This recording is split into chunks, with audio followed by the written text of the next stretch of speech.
Hello. Today I'm going to be showing you guys a breakdown of the song Holdin' For You, which is a single off my album Sundrops. So if you haven't heard it already, then go listen to it. There's a link in the description.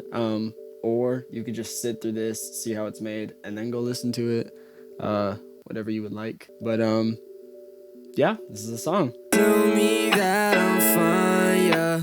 Wasting all my time, yeah. Folding into mine, yeah. So first, I'm going to start with the guitar.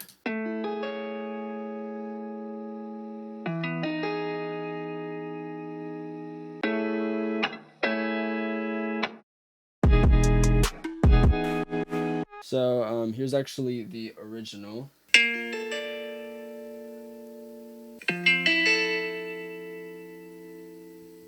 So I actually pitched the original guitar down one semitone. And then there's just some like extra effects in here, like just to add some variation to the beat. So we got claps, this little vocal effect. It's like cash register sound. And actually the vocal effects right here, they're kind of spaced out through the beat, but it's actually my voice pitched 12 semitones up with a ton of effects on it. So pitched down, it sounds like this. And then without the effects, it's... and then we have the effects in here, which honestly adds so much to this beat, especially this sound right here, which layers with the guitar. Which is like this synth impact that I just took and pitched it up and down to match the guitar. So without it, it sounds like this. And then with it.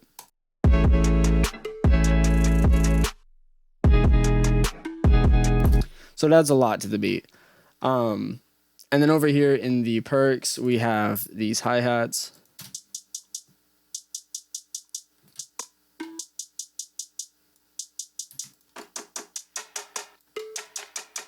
And then we got the drum and the snare together. So all together, the drums sound like this.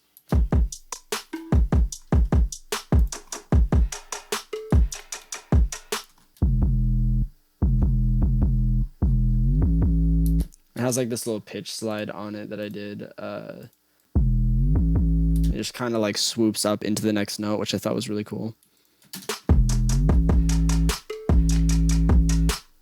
And then we get over to this part of the song right here, which I thought was a really cool addition.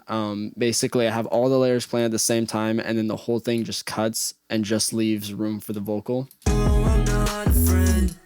I know you're afraid. You're going back. And then I added in this like little woodpecker sound. I think it's just like a regular rim hit.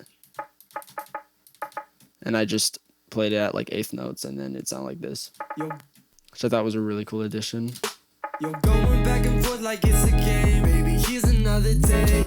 Okay, so that's a little general overview of how the song is laid out, but now I'm going to go into a little bit more depth of how I processed individual sounds. So for the guitar, if I take off all of the effects, it sounds like this. So the first thing I did was put a limiter on it, just to catch any of the peaks. And then I added an EQ just to generally shape the tone of it. So I boosted the high end. I got rid of this frequency right here that was hurting my ears, and then I just kind of did a high pass and let it roll off. And then I added some compression just to kind of even everything out. Another limiter.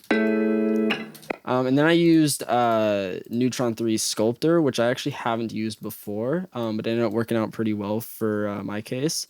They had this preset called Clean Electric, which is what I was looking for, and so I have it set to just 47, which is like the intensity of it. But basically, this works as a dynamic EQ. It's always adapting to whatever you throw at it and shaping it to whatever tone you want. So with it, it sounds like this. And then without. Pretty big difference. And then I ended up messing with the tone and the speed of it just to get to where I liked. And then I threw an imager on there just to help boost the highs a little bit because I felt like they were a bit too mono. Well, I mean, the actual track itself is mono, but I stereoized it and then added some width to it. So without it, and then with. You might not be able to hear a difference if you're not listening on headphones, but I promise it does add a lot. And then with this last EQ, I just took a little bit out of the mids and then did a little bit of a boost up here. Now I'm going to go over the distorted vocal that I was showing off earlier in the video. So this is what it sounds like with everything on. The plugin I want to highlight is actually the RC20 at the end of the chain because it adds a little bit of wear and tear to the actual sound itself. I have some vinyl noise, I have some pitch wobble just to mess with the pitch accuracy of the sound. I also have some distortion, which just adds some grit to it, and then I ended up cutting out the high end just to kind of help it fit better into the track itself. I also have a lot of echo, and I like this preset actually by Ableton, which is it's a reverb preset. It's called Vocal Hall. I can show without it, and then with. In my opinion, it sounds really, really nice. But yeah, here's an overview of the entire project file. It's only 65 tracks. It's not terribly complex. Yeah, I just wanted to show off the project file, show you what kind of goes into making these songs. But yeah, thank you for watching, and I will see you guys next time. Tell me that I'm fine, yeah. Wasting all my